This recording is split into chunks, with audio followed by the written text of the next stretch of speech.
The fifth order of the day is commencement of debate on general principles of a bill for an act to provide a framework for the appointment of staff of the Office of the National Security Advisor to enhance institutional memory and effective performance of the responsibilities of the National Security Advisor and for related matters, standing in the names of Honorable Ahmed Satomi and Honorable Stanley Olajide. Honorable members will recall that the bill was read the first time on Wednesday, 1st November 2023. I now invite Honorable Satomi to move that the bill be read for the second time. Speaker, the Ian Zanzao. I am Honorable Adedeji Stanley Olajide, representing Ibadan Northwest Southwest Federal Constituency of Oyo State. I rise to move that pursuant to Order 12, Rule 4, that this bill for an act to provide a framework for the appointment of staff of the Office of the National Security Advisor to enhance institutional memory and effective performance of the responsibility of the Office of the National Security Advisor for other related matters be read for the second time. I so move, Mr. Speaker. Speaker, Martins Essen is my name. I represent the good people of Oron, Mbo, Okobo, Udumuko, Refu, Federal Constituency. Mr. Speaker, I'm from Akwa Ibom State. I rise this afternoon to second the motion. Colleagues, permit me to lead the debate on the general principle on a bill for an act to provide a framework for the appointment, pension, gratuity, and other retirement benefits of the Office of the National Security Advisor and retention of quality and skilled manpower for the institutional memory and effective performance of the responsibility of the Office of the National Security Advisor. You will recall that the bill was read for the first time on the 31st day of October 2023.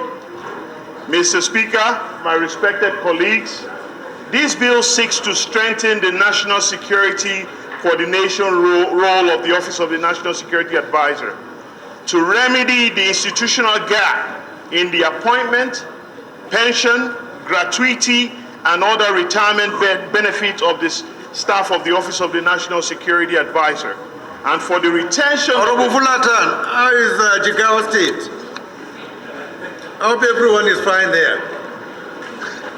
Mr. Speaker, I think Jigawa is fine. For the retention of the quality and the skilled manpower for the institutional memory and the effective performance of the responsibility of the of the office pursuant to the National Security Agency Act. Mr. Speaker, my respected colleagues, you may wish to note that currently the Office of the National Security Advisor relies primarily on the secondment from the military, law enforcement and intelligence services, and contracts for its staffing. Mr. Speaker, over time, some of the contract staff providing critical knowledge-based services in the office have worked for upward of 10 years without any plans for their pension, health insurance, and other benefits as obtained in the security sector and public services. Furthermore, Mr. Speaker, and my respected colleagues, the Office of the National Security Advisor is charged with to manage the key national security coordination platform, including the National Security Council established under the Constitution. The expanding role of the Office of the National Security Advisor is in the area of cybersecurity, educational security, health security, nuclear, chemical, biological security, environmental security, food security, border security, maritime security, and counterterrorism oversight.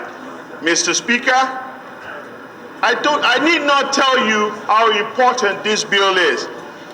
Furthermore, Mr. Speaker, contract staffing as currently obtained does not provide the right career prospects and job security for attracting and employing and retaining the highly competent Nigerians to work in the joint national security space.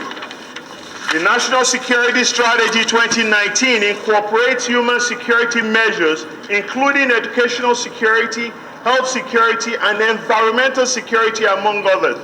Critical investments in ICT infrastructure in the office also requires a build-up of administrative capacity to effectively function, thus the need to attract permanent, civil, and the kind of structure needed for the next few years. This will also ensure institutional memory and effective transition between government. The office also oversees critical national security programs on behalf of the President that also requires consistency, program management, monitoring, and evaluation. These programs include Presidential Amnesty Program, National Counterterrorism Center, National Center of the Control of Small Arms and Light Weapons, among others. Mr. Speaker, my respected colleagues, from my research for this bill, I gathered that the President also approved the restructuring of the office to update its workforce and focus area to meet the new internal and external national security challenges that we face.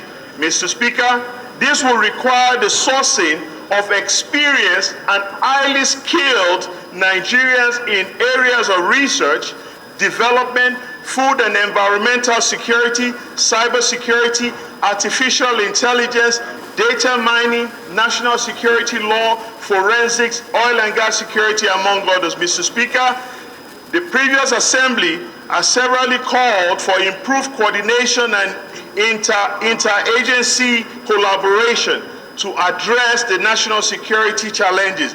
Empowering the National Security Advisor to maintain the permanent staffing will strengthen the capacity of the office to effectively coordinate and ensure a result-based national security plan for our country. In closure, Mr. Speaker, my respected colleagues, I would like to emphasize that this bill is timely, it is strategic, it is relevant, and will go a long way in the closing of the critical gaps in our national security governance. Therefore, I urge you, all my respected colleagues, to support the bill, and I'm here to answer any question that you may have. I so move, Mr. Speaker. The bill be read the second time, say aye. Aye. Those against you say nay. The ayes have it. Clerk. A bill for an act provides a framework for the appointment of staff of the National Security Advisor to enhance institutional memory and effective performance of the responsibilities of the National Security Advisor and for related matters. Second reading.